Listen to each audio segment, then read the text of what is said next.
Here I am to say that you're my God.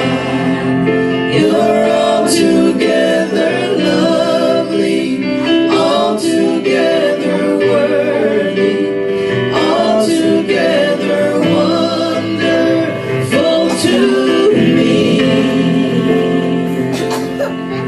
And I'll never know how much it costs to see my sin upon that cross.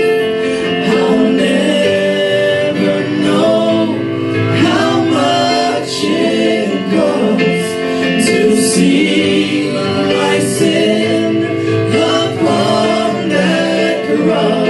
And I'll never know how much it costs to see my sin upon that cross. Here I am to worship.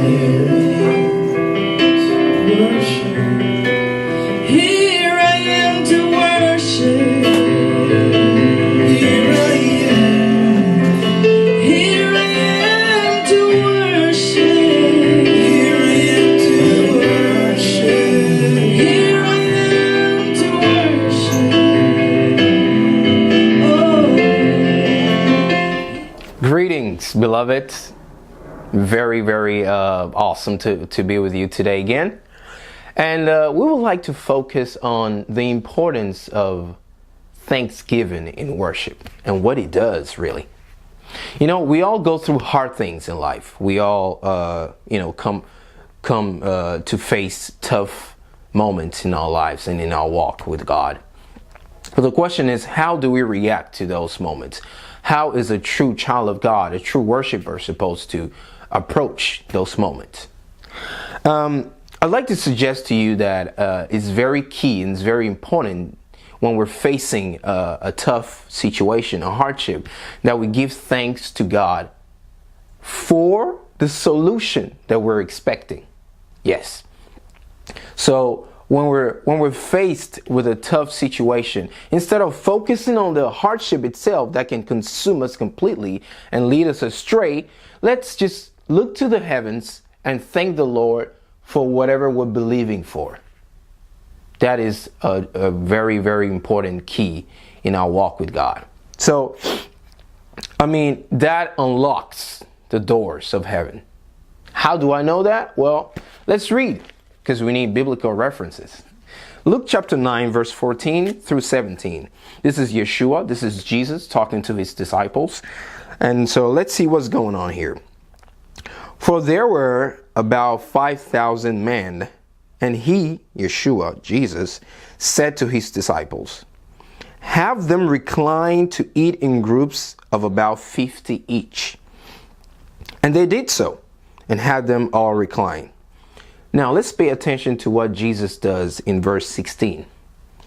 And he took the 5 loaves and the 2 fish, and looking up to the heaven, he blessed them and broke them and kept giving them to the disciples to set before the multitude. Verse 17, and they all ate and were satisfied, and the broken pieces which they had left over were picked up, 12 baskets full. This is the New American Standard Bible. So in other versions, it says that he looked up to the heavens and gave thanks. You see, Jesus is showing us a key principle, a spiritual principle here.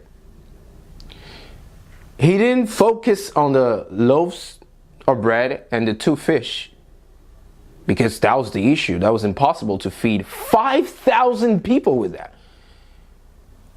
On the contrary, he gave thanks to his Father for the abundance that he was seeing and expecting. And what happened? Abundance was manifested.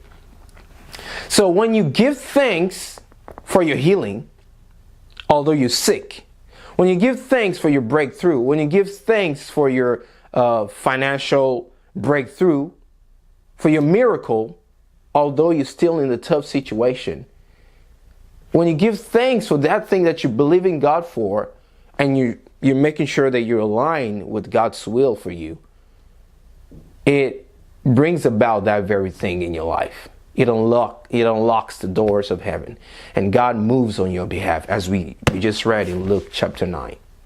So let's learn to be thankful when we're facing hard and tough situations in our lives.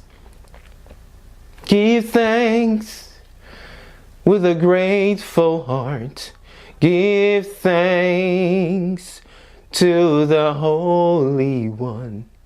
Give thanks because it's given Jesus Christ.